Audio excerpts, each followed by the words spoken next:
Buenos días, estimados estudiantes. A ver, Maricielo, ¿me escuchas? Maricielo, Melody, ¿me escuchas? Ya, gracias. Entonces, ¿estamos bien con el audio? Ok, muy bien, vamos a empezar. El curso Psicología, el tema Bases Biológicas del Comportamiento. Para nosotros, el comportamiento humano es un tema realmente muy, pero muy importante. Nosotros los seres humanos realizamos actividades. Algunas son crear, imaginar, razonar, pero otras son automatizadas. Como por ejemplo, tú me estás escuchando, sin embargo, no dejas de respirar, ¿verdad? Pero no te estás preocupando en esa situación, porque en forma automatizada ocurre en tu cuerpo. Entonces, quiere decir que existe una relación directa entre el aspecto biológico, fisiológico y tu comportamiento. Por ejemplo, ¿qué sucedería si nosotros tuviéramos un traumatismo encefalocraneano? ¿Eso repercutiría o no en las situaciones de la conducta? Veamos nosotros, por ejemplo, tenemos ahí, si tuviéramos un traumatismo encefalocraneano denominado TED, moderado o grave, nosotros podríamos tener cefaleas permanentes, vómitos repetidos y convulsiones, dilatación de pupilas, debilidad o entumecimiento de extremidades, dificultad para hablar e incluso sombras en los ojos. Miren, aquí observen ustedes la figura como el mapache. Muy bien, entonces vamos a ver hoy día el sistema nervioso central, el sistema nervioso periférico, el sistema límbico y la plasticidad cerebral.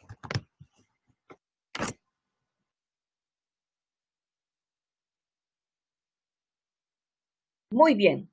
Entonces, cuando nosotros hablamos del sistema nervioso, es necesario entender que es un punto vital para nuestra existencia. Cuando hablamos del sistema nervioso, debemos entender que es una red de tejidos altamente especializados y que estos tejidos se encargan de funciones conscientes, como lo habíamos dicho, como el razonar, como el pensar, e incluso como movernos, ¿no? Ese movimiento voluntario que tienes, por ejemplo, para sentarte, para caminar, etcétera. Los movimientos de los músculos, ¿no? Cuando se da en forma automatizada, porque sabemos que el sistema nervioso puede trabajar en forma también automatizada, también vemos movimiento en los músculos, pero esos músculos internos, involuntarios, como por ejemplo el ritmo cardíaco, para que se produzca el ritmo cardíaco, la dilatación de la pupila, la homeostasis, el equilibrio del cuerpo. Y este sistema nervioso está conformado por células. La célula fundamental, que es la neurona. La neurona, pues, son células especializadas en la recepción, en la conducción de la transmisión de las señales electroquímicas, ¿no? Y que además hay algo importante, estas neuronas participan en la sinapsis. Y nosotros decimos, ¿qué cosa es la sinapsis? La sinapsis es la relación entre una y otra neurona. Es como que una neurona se focaliza y cuando tú haces siempre esas múltiples actividades, esa neurona focalizada, por ejemplo, has aprendido un tema de matemática y como siempre estás practicando, activándola, esa neurona que está ahí permanente, como que va teniendo sus ramificaciones. Y luego haces otra actividad, por ejemplo, estudias psicología, un tema nuevo y vas practicando, y esta también va teniendo sus ramificaciones. Y entre ambas llegan a conectarse. Esa conexión entre una neurona, otra neurona, mediante sus ramificaciones, entonces podríamos estar hablando de una sinapsis neuronal. Otra célula que conforma el sistema nervioso es la neuroglia o glías, que realizan funciones de sostén físico, funcional de las neuronas, pero no participan en la sinapsis. Por lo tanto, recordemos que la sinapsis se da mediante los dos neurotransmisores. En el sistema nervioso existen más de 100.000 millones de neuronas, imagínense, y las neuronas pueden tener diferentes formas y tamaños. Pero hay algo importante que caracteriza a todas estas neuronas por más diferentes formas que tengan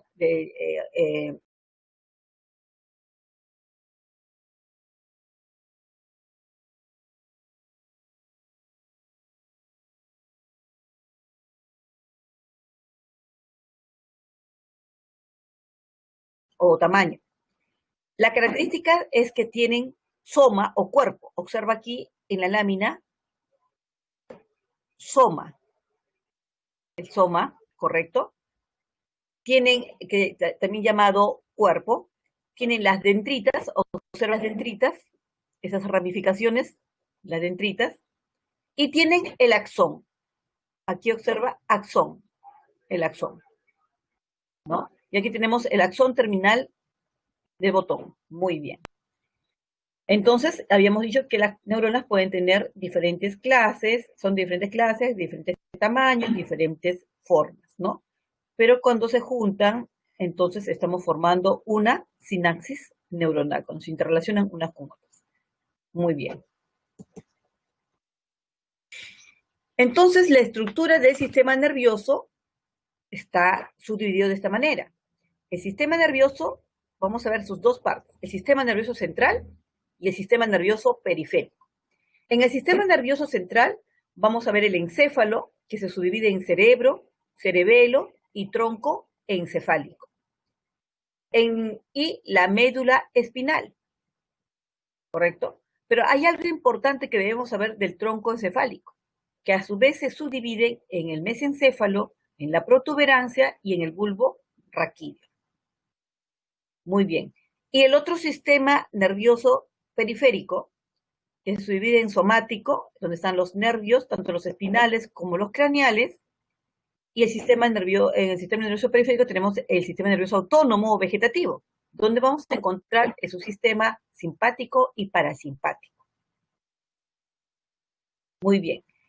Entonces nosotros habíamos visto que hay algo fundamental, importantísimo, acerca que la neurona es base, pues es una de las partes importantes, ¿no? del sistema nervioso.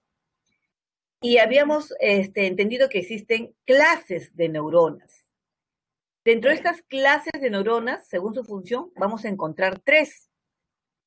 Las aferentes, que son llamadas también neuronas sensoriales. En el examen podríamos mencionarles las características de las neuronas sensoriales. Recuerda que son las neuronas aferentes, ¿de acuerdo?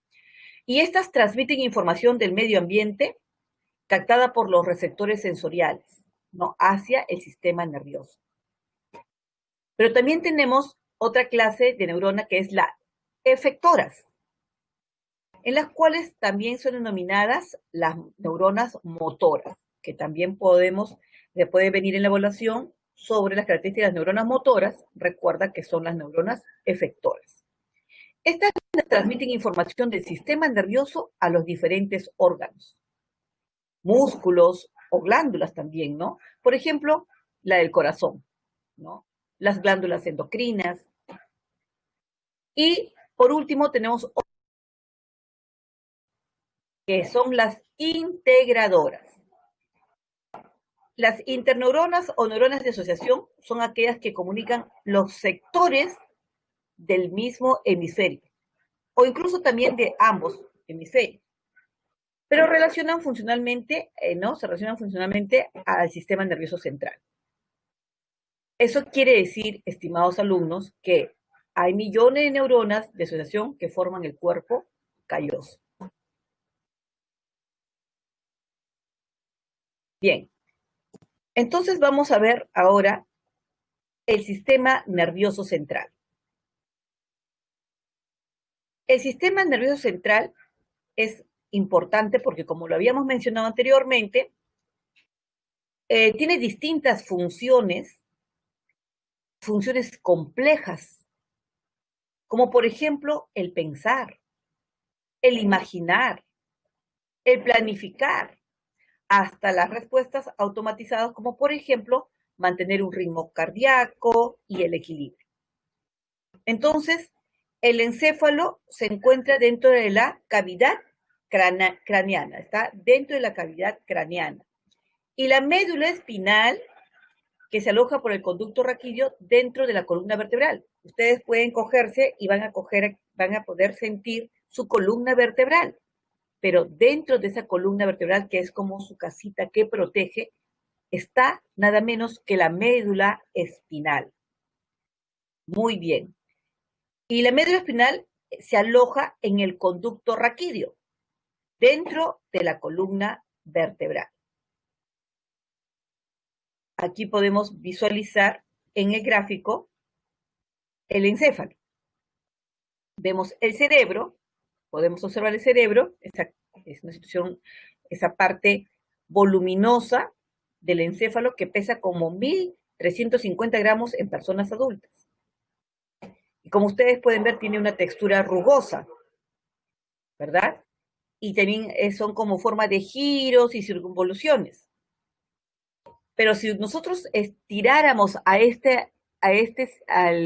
cerebro, lo estiráramos y no estaría así rugoso, si no lo estiráramos como si fuera una pita, mediría más o menos, tendría una extensión de 2.200 centímetros cuadrados. Luego, nosotros podemos observar aquí en la lámina el tronco encefálico.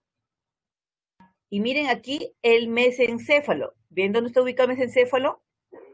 ¿Dónde está ubicado el puente? ¿Dónde está ubicado el bulbo? Y fíjense dónde está ubicado el cerebelo. Detrás del occipital está el cerebelo. Y aquí vemos, obviamente, el cerebro en su conjunto, ¿de acuerdo? Y también el diencéfalo. Miren dónde está ubicado el diencéfalo, ¿correcto? Entonces, el encéfalo es el componente más importante del sistema nervioso central. El encéfalo es el componente más importante del sistema nervioso central. Y lo forman los hemisferios cerebrales, es decir, el cerebro, el tronco encefálico y el cerebelo, que son parte también del encéfalo, los ganglios basales. Y todas las estructuras diencefálicas, como lo estamos viendo aquí, porque el diencefálico se va a dividir en el tálamo óptico, en el hipotálamo, en el epitálamo y en el subtálamo, ¿no? Entonces, los sistemas se forman con algunas de sus diferentes estructuras, como también tenemos el sistema límbico, ¿no? Muy bien. Ok. Y en cuanto a la médula, en cuanto a la médula espinal, vemos nosotros también aquí que hay subdivisiones entre ellas. La parte cervical, desde aquí que nace la médula espinal, la cervical, la torácica, como ustedes ven, hay diferentes colores para que puedan observar, el lumbar y el sacro. Bien, sobre el cerebro también nosotros podemos denominarlo como corteza cerebral. Y existen hemisferios. El cerebro está formado por dos hemisferios, el derecho y el izquierdo, y divididos por la fisura longitudinal.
Veamos aquí.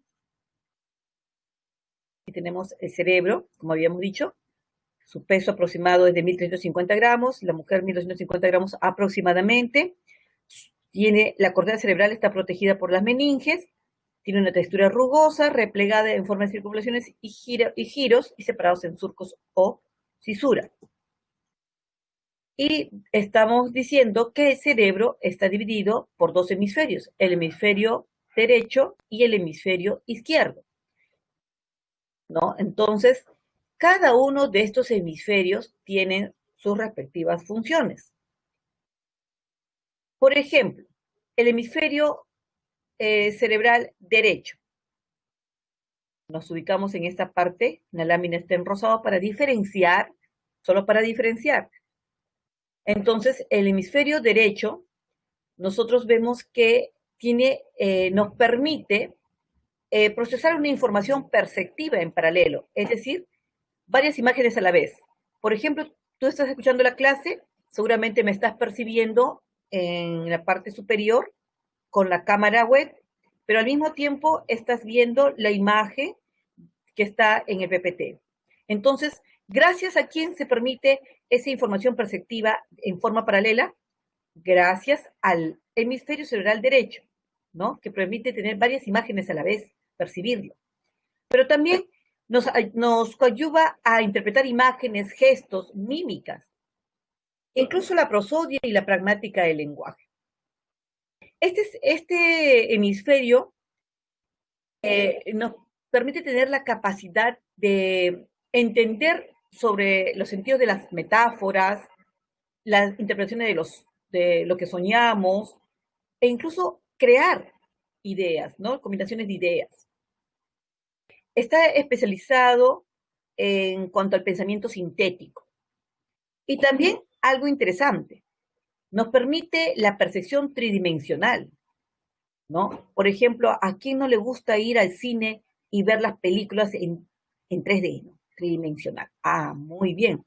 Gracias a este hemisferio derecho que nos permite esa percepción tridimensional de las tareas espaciales, de la imagen corporal, de los rostros, de las figuras, de la posición del espacio. Y también nos permite la discriminación de colores y algo importantísimo del hemisferio cerebral derecho. Nos permite aquí, es un hemisferio relacionado con el arte. El arte, es decir, las actividades artísticas como la comprensión musical, la imaginación y creatividad. Y también se relaciona con la expresión emocional. Y otro punto interesante del hemisferio cerebral derecho es que, como ustedes pueden ver aquí en la lámina, den una manito, que el hemisferio cerebral derecho nos permite tener el control de la mano izquierda. El control de la mano izquierda, es como cruzado. Y viceversa, el hemisferio izquierdo nos va a permitir tener el control de la mano derecha. Muy bien. Entonces vamos a ver ahora el hemisferio izquierdo. En el hemisferio izquierdo se procesa la información analítica paso a paso, ¿no? De la forma lógica, lineal. En este hemisferio izquierdo se procesa el lenguaje verbal. Es decir, que vamos a tener la capacidad, por ejemplo, de la interpretación de los signos lingüísticos, los componentes semánticos, sintácticos, y algo que ustedes están observando, controla el lenguaje hablado. Es decir, ahora estoy haciendo gala de mi hemisferio izquierdo, controla el lenguaje hablado y también escrito. Es responsable del razonamiento de los problemas lógicos, la habilidad numérica, los cálculos, los análisis matemáticos. Y también nos dice que es la sede donde permite el control de las emociones, los recuerdos de los nombres, hechos, días, ¿no? Gracias a él, pues, vas a recordar tu fecha de cumpleaños, los hechos anecdóticos que marcaron tu vida. Y, como les vuelvo a decir, controla el hemicuerpo derecho de las secuencias motoras complejas, como por ejemplo el uso de la mano, ¿no? Muy bien.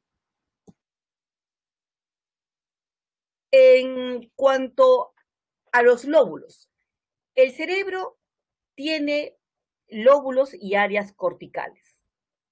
Tenemos el lóbulo frontal, que se relaciona con el control de los impulsos, tiene la función de la capacidad, nos ayuda pues a tener la capacidad de juicio, la capacidad de moverse, el lóbulo frontal. Recordamos, lóbulo frontal, parietal, occipital y temporal.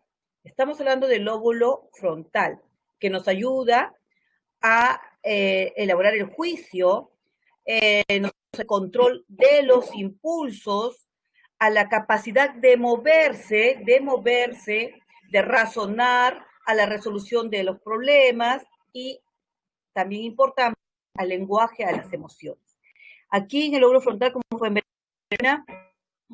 planifica, organiza, razonamiento, la personalidad, la parte ética y la memoria a corto plazo, lóbulo frontal. Muy bien. En el lóbulo frontal nosotros vamos a tener prácticamente la zona motora. La zona motora. Esta zona motora primaria es la integradora responsable del movimiento voluntario y también de la coordinación del control motor. Tenemos aquí, dentro de este lóbulo frontal, tenemos una área prefrontal, ¿no? Que es responsable de la actividad cognitiva superior. Y ustedes preguntarán, ¿qué cosa es la actividad cognitiva superior? Se refiere a la capacidad de atender. Por ejemplo, ustedes están haciendo uso de su capacidad cognitiva superior, atender la clase, memorizar, pensar, planear, razonar, incluso el fijarse metas, ¿no? Yo quiero ingresar a San Marcos, yo voy a ser samarquina, por supuesto que sí, todos ustedes van a ser samarquinos. Entonces, fijarse metas, establecer propósitos, solucionar problemas, el control de las emociones, la función ética moral, todo esto se da en el lóbulo frontal. Y algo muy interesante, estimados estudiantes, aquí vamos a encontrar el área de Broca. Observen aquí en la lámina, área de Broca. ¿Y por qué es interesante el área de Broca? Porque nos permite, es la encargada de la articulación del lenguaje. Entonces, otra vez estoy haciendo ala del frontal, del lóbulo frontal, porque está el área de Broca, y estoy logrando articular el lenguaje. Y también encontramos otra área interesante en el lóbulo frontal, que es el Exner, encargada de la coordinación oculomotriz para la escritura. Y ustedes dirán, ¿cómo es eso del oculomotriz? Por ejemplo, cuando tú escribes, tus ojos siguen ese lineamiento. Hay una coordinación oculomotriz con la forma, cuando haces la escritura. ¿Y esto gracias a quién? Al área de Exner, que está ubicado también en el lóbulo frontal, encargada de la coordinación oculomotriz para la escritura.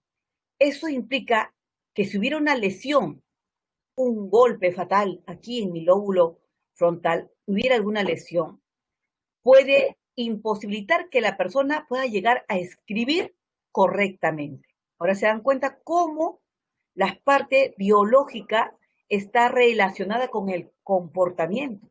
Por eso cuando sucede algún golpe en el encéfalo, los médicos preguntan, ¿en qué parte, señora, en qué parte su hijo ha tenido el golpe? Y la mamá dice, en la cabeza. No, pero dígame, señáleme usted dónde. Y uno dice, ¿pero por qué? Pues si digo la cabeza. No, porque una cosa es tener un golpe aquí en el frontal, otra en el parietal, otra en el occipital. Cada uno de ellos tiene sus funciones. Entonces, ahora ya estamos entendiendo lo importante de estas funciones. Y tenemos el lóbulo parietal, aquí. Nos ubicamos aquí en el lóbulo parietal. El lóbulo parietal tiene también sus funciones importantes, ¿no? Es un área somatosensorial, responsable del procesamiento de la información sensorial, ¿no? Y aquí vamos a distinguir el homúnculo de Penfield, que es una representación del cuerpo donde las áreas, las áreas tienen mayores receptores sensitivos de las manos. Es decir, aquí en el parietal nosotros vamos a ubicar el tacto, ¿no? Muy bien. Y por eso es muy importante. Entonces, va a permitir, en esta área, va a permitir el procesamiento de la sensibilidad corporal, tanto el tacto, la presión, la temperatura y el dolor. Ujú. Y también nosotros vamos, va a estar, es el encargado de procesar el esquema de la imagen corporal, de calcular las relaciones espaciales de los objetos, es decir, vamos a poder tener la capacidad, mediante el lóbulo parietal, de tener las nociones de cerca, las nociones de lejos, de arriba, de abajo, y en la percepción tridimensional. Y aquí vamos a encontrar nada menos que el área de Dejerín, que es el responsable de la comprensión del lenguaje escrito. Es decir, que si tuviéramos una lesión, sería imposible poder comprender el lenguaje escrito. Su lesión provocaría dificultad incluso para localizar sensaciones, ¿no? Un golpe aquí en parietal de repente podría hacer que no logremos sentir alguna parte de nuestro cuerpo, etcétera, o alterar alguna parte de las sensaciones. Muy bien. Y ahora vamos a ver el lóbulo occipital. El lóbulo occipital está aquí en la parte de atrás de la cabeza. Muy bien. Entonces, en el lóbulo occipital, por ejemplo, una persona está caminando por la calle presurosa y de repente hay una cáscara de plátano y no lo percibió y se resbala, se cae y se golpea. Entonces, cuando trata de reincorporarse, le dicen, por favor, se siente bien, pero abre los ojos, supuestamente está mirando, pero no ve. ¿Qué sucede? Que el lóbulo occipital es el área visual. Entonces, si hubiera una lesión, produciría una ceguera central. Por lo tanto, el lóbulo occipital es responsable del procesamiento de la información visual, por ejemplo, la forma, el color, la distancia, la profundidad, la luminosidad, ¿no? Muy bien. Y ahora veamos el lóbulo temporal. El lóbulo temporal está ubicado aquí. ¿Recuerdan, jóvenes? Aquí. Y miren, está cerca al sistema, al oído, ¿no? Está cerca. Muy bien. El lóbulo temporal justamente procesa esa área auditiva. Es el encargado del procesamiento de estímulos sonoros. Es decir, ahora ustedes están con la situación de procesamiento de estímulos sonoros. Sus funciones están relacionadas con la memoria. Está relacionada con la memoria por su cercanía al hipocampo, ¿no? Está cerca al hipocampo. Y aquí vamos a encontrar un área importante que es el área de Wernicke, que es el encargado de la comprensión del lenguaje hablado. Su lesión va a imposibilitar que la persona eh, pueda tener esa comprensión de lo que escucha, o incluso pueda llegar a tener una sordera central, ¿no? Entonces estamos viendo qué importante, qué funciones importantes tiene cada uno de estos lóbulos. Por lo tanto, el cerebro tiene que ver los dos aspectos, la corteza sensorial y motora, ¿no? Como lo habíamos mencionado. Y ahora el cerebelo. El cerebelo contribuye a que los movimientos sean uniformes y coordinados, nos dicen aquí en la diapositiva. Ajá. ¿Dónde está el cerebelo ubicado, estimados estudiantes? Está debajo del lóbulo occipital, debajo, como ustedes pueden ver aquí en la lámina, debajo está el cerebelo, ¿no? Es decir, en la parte posterior del cráneo, detrás del tronco encefálico. Acá está el tronco encefálico, detrás está aquí. Muy bien. Y el cerebelo tiene una función también muy importante, que porque regula el movimiento controlado, es decir, el tono muscular, la intensidad de la contracción muscular, es decir, para mantener la postura corporal, ¿no? Muy bien. Pero coordina también con la corteza frontal. ¿Se acuerdan que la corteza frontal también teníamos que ver con el movimiento? Muy bien, coordina el cerebelo con la corteza frontal. La ejecución de los movimientos con facilidad, la precisión y obviamente haciendo que la persona pueda ser más diestra en sus movimientos, ¿no? Cada vez movimientos más perfectos, etcétera. Es decir, brinda un equilibrio por medio de sus conexiones del sistema vestibular, ¿no? Del equilibrio, encargado en la sensación del mismo, ¿no? ¿Y qué pasaría si hubiera un daño cerebral? Perdón, un daño en el cerebelo. Entonces, un golpe aquí la persona se estabiliza. Hay un movimiento descoordinado, espasmódico, una dificultad de aprender las secuencias de los movimientos. Por ejemplo, ya no podríamos hacer esos movimientos especializados de nuestros pasitos cuando hacemos nuestros bailes que tanto nos encantan, ¿no? Muy bien. Aquí tenemos nosotros al tronco encefálico. Para recordar, habíamos visto su estructura, el mesencéfalo, la protuberancia anular o el puente de Barolio, el bulbo de Raquillo también, o médula oblonga, ¿no? También tiene esos nombres. Ok, veamos. Como observamos aquí en la lámina, está el tronco encefálico, estos conforman el tronco encefálico, está situado debajo del cerebro. Miren, acá está el cerebro y está debajo el tronco encefálico, ¿correcto? Y se prolonga hasta la médula espinal. Ajá, de aquí se va a prolongar hasta la médula espinal. Ok. Y ahora veamos las funciones. Realizan la ejecución de procesos automatizados, vitales. Ajá, vitales. Es decir, la respiración, por ejemplo, el ritmo cardíaco, la actividad gastrointestinal, por eso son vitales. Y nos ayuda también al control de los movimientos oculares, también a la corrección de los reflejos visuales, por ejemplo, cuando tú tiendes a cerrar los ojos, cuando hay de repente mucha luminosidad. También auditivos, incluso auditivos. Incluye el reflejo de orientación, que es una respuesta ante estímulos, por ejemplo, novedosos, como también los llamamos atención involuntaria, ¿no? Hago así un sonido de un momento a otro, uno le causa en ese momento esa atención involuntaria. Entonces, que se llama también o alerta, ¿no? Ahora, el tronco es el punto de partida de formación reticular llamado FR, ¿no? ¿Qué significa? Que es una red de neuronas cuyos límites son difusos. Y es responsable del tono cortical, esos ciclos de sueño. Es decir, el cerebro nunca descansa, el tronco encefálico nunca descansa. Entonces, y también de la vigilia. Ustedes, por ejemplo, en este momento están en estado de vigilia, es decir, están despiertos, ¿no? Y mantiene la alerta en el encéfalo durante el sueño. Es decir, nosotros podemos dormir, pero nuestro encéfalo no está descansando, está activado incluso durante el sueño. Y hablando de activado, tenemos acá dos subsistemas de activación. Tenemos el SARA, como ustedes pueden ver aquí, el SARA, que son vías aferentes que parten desde el tronco encefálico hacia la córtex.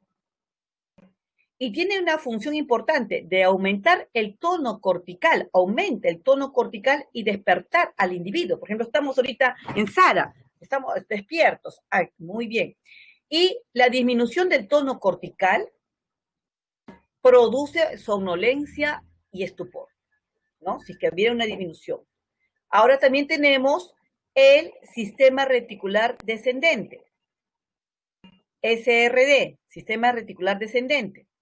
Entonces, son vías eferentes que parten desde el córtex frontal hacia el tronco encefálico y la médula, ¿no? Y tiene la función de subir o bajar voluntariamente el tono de los sistemas sensoriales, o motores o neocórtex. Aquí implica. Y ustedes dirán, ¿qué cosa es la atención sostenida? Por ejemplo, en este caso, ustedes están haciendo gala de la atención sostenida, porque puedes estar durante una hora en permanente escucha, ¿no? Entonces estás haciendo gala de la atención sostenida. Selectiva, cuando dentro puedes escuchar muchos estímulos alrededor tuyo, pero tú estás concentrado, estás teniendo una atención selectiva hacia un objeto específico o un hecho específico. Y también los estados provocados de relajación. Es decir, que si hubiera una lesión en el sistema reticular descendente, sería algo fatal porque nos puede producir el estado de coma.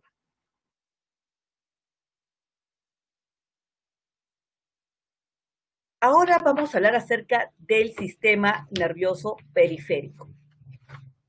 El sistema nervioso periférico, vemos ahí nosotros la lámina interesante, ahí tenemos los nervios espinales y los nervios craneales, ¿correcto? La médula espinal es un cordón de fibras. Aquí pueden ver en la lámina un cordón de fibras que van a discurrir desde el agujero de aquí de las vértebras, miren aquí, desde el agujero de las vértebras cervical, ¿no? Desde la primera vértebra cervical, ¿correcto? Entonces, de la base del cráneo, es decir, que desde aquí ya está impartiéndose la médula espinal. Y va a llegar hasta el margen superior de la segunda vértebra lumbar. Y por lo tanto, la médula espinal que está dentro de la columna vertebral es más corta que ella y mide aproximadamente unos 45 centímetros. Es una vía refleja que transmite información al sistema nervioso periférico, ¿correcto? Y también al encéfalo y también viceversa, ¿no? Porque hay un flujo.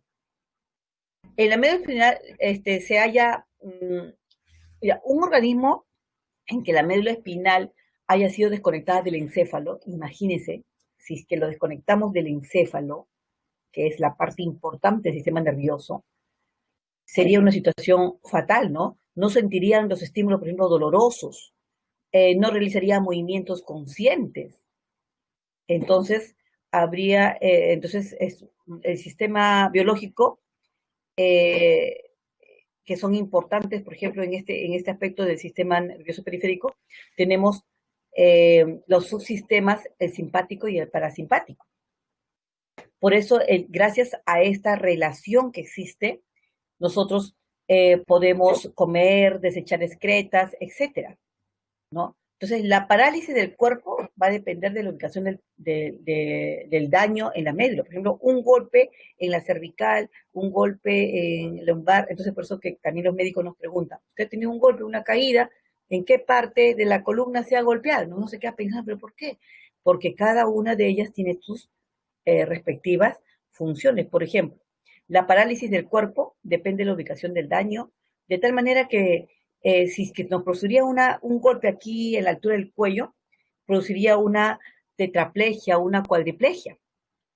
Y si fuera a la altura de la médula dorsal inferior, o sea, más abajo, produciría una paraplegia.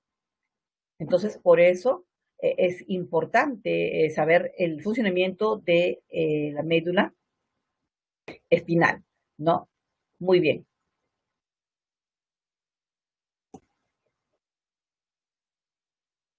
Y hablando de funcionamiento, justamente este punto importante del sistema nervioso periférico. El sistema nervioso periférico está formado por un conjunto de nervios que salen y entran del encéfalo o médula espinal. Recordamos, del encéfalo y la médula espinal están conectadas. Se va a dividir en dos aspectos importantes: el sistema nervioso somático o voluntario y el sistema nervioso autónomo o involuntario. Veamos el sistema nervioso autónomo o vegetativo. Muy bien.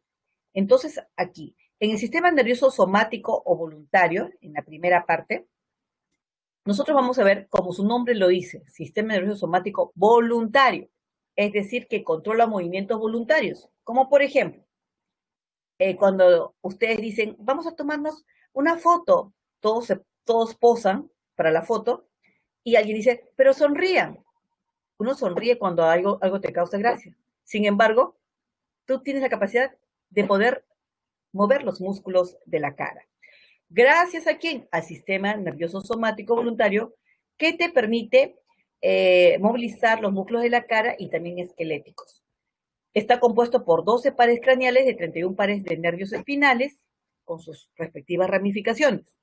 Y el sistema nervioso autónomo vegetativo transmite entre el sistema nervioso central y los músculos involuntarios lisos. Es decir, que va a actuar de manera independiente, el sistema nervioso autónomo, ¿no?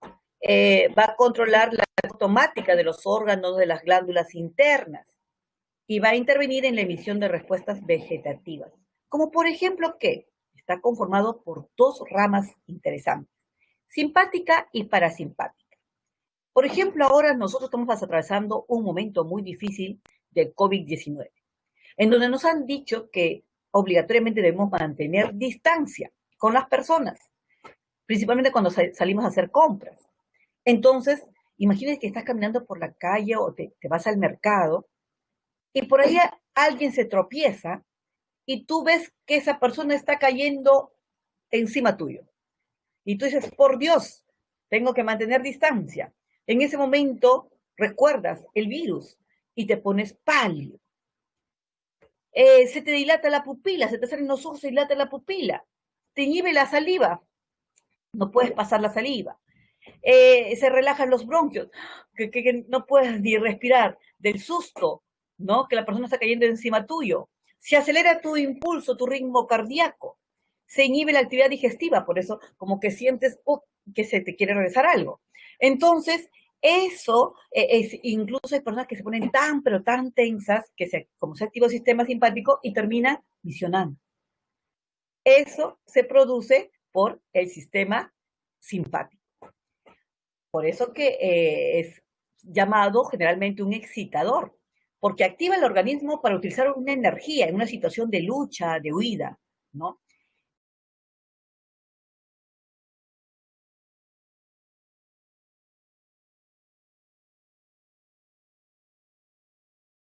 Y en cambio el sistema parasimpático es lo contrario, es una situación de relajo.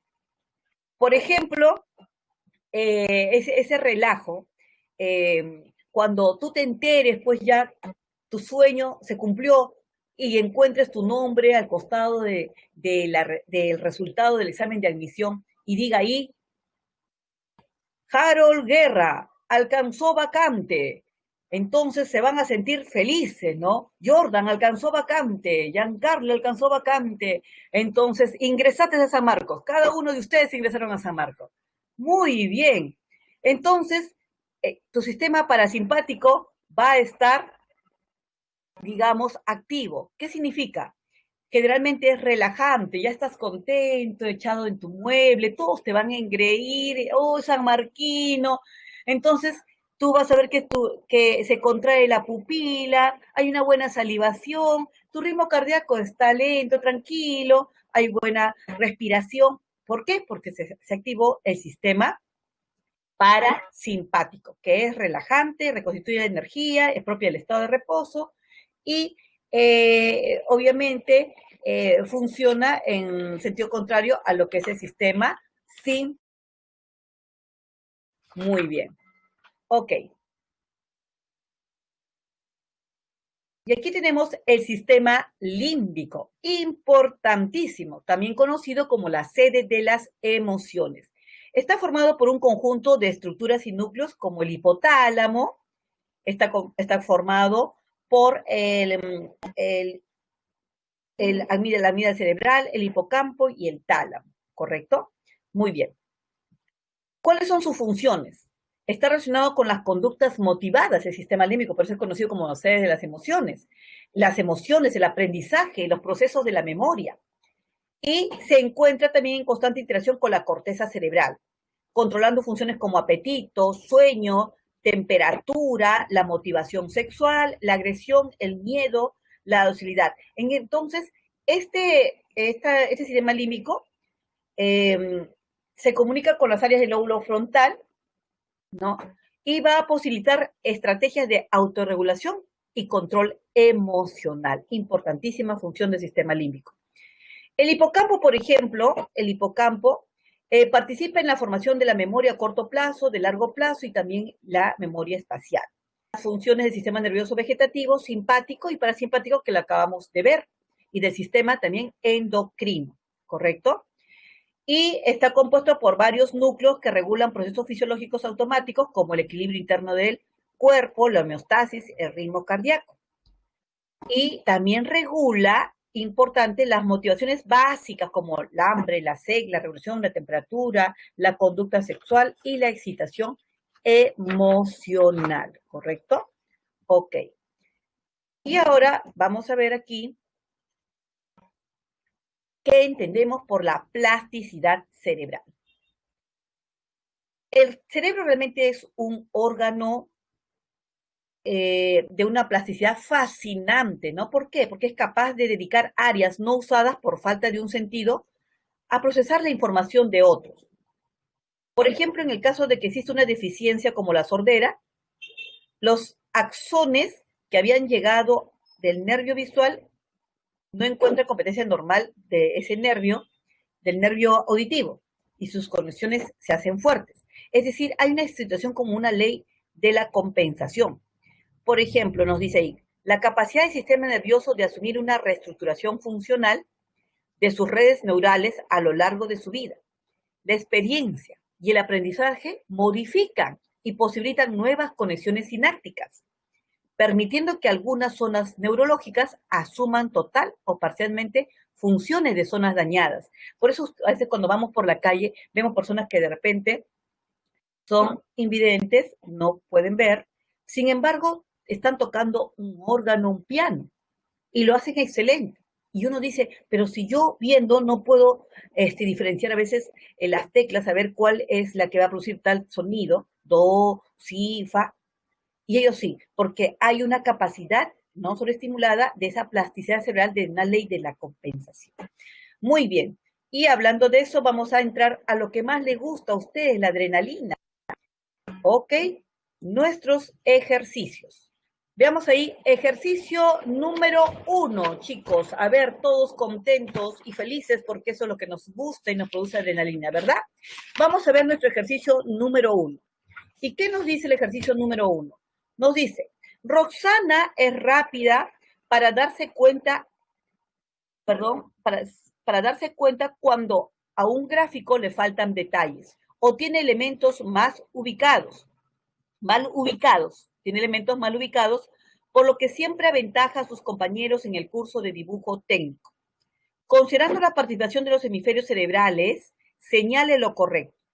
1. La habilidad descrita se relaciona a la función del hemisferio cerebral derecho. ¿Eso es verdad? Pensamos. 2. Se evidencia el predominio del hemisferio cerebral izquierdo. Y 3. Las aptitudes predominantes en Rosana se explican por un procesamiento secuencial rápido de su observación. Muy bien. A ver, jóvenes, razonamos, pensamos y por el chat ustedes me responden. ¿Cuál sería la respuesta? ¿La letra A, la letra B, la letra C o la letra D?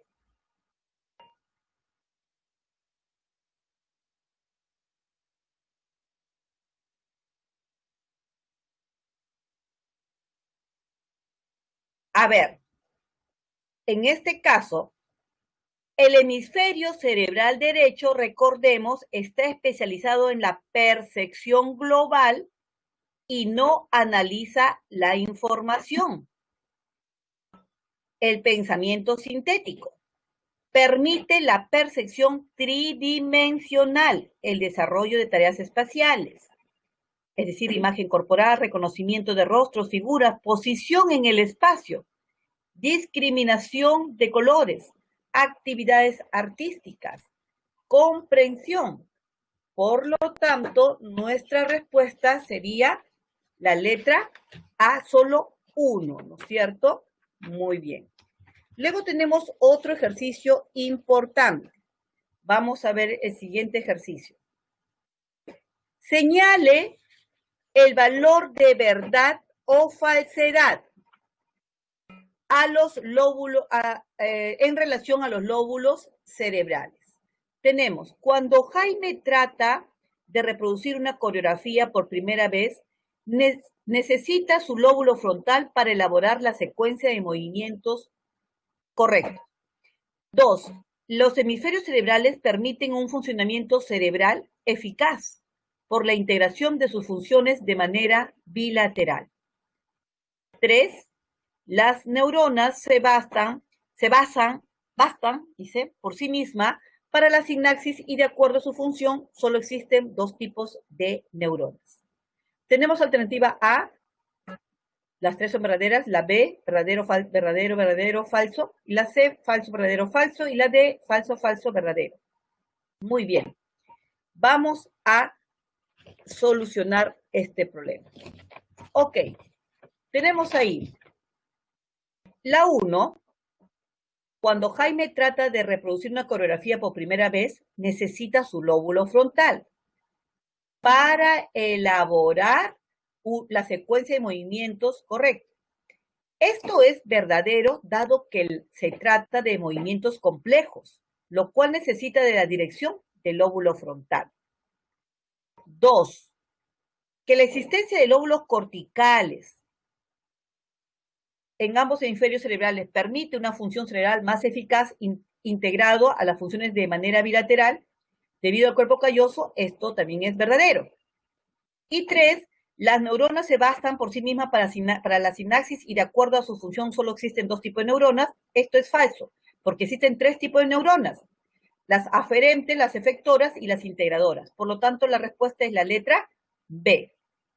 ¿Correcto? Muy bien. Y ahora nos vamos a un último ejercicio. La abuelita de María sufrió un accidente cerebrovascular. Ella entiende perfectamente todo lo que hablan y narra de forma elocuente varias anécdotas del día. Sin embargo, ahora le resulta imposible poder escribir en su diario. La dificultad de la abuelita podría estar relacionada con la lesión de área de Exner, Wernicke, de Gerin, Broca. ¿Cuál de ellas? Esto indica que tiene conservados que el área de Wernicke, hipocampo, etc.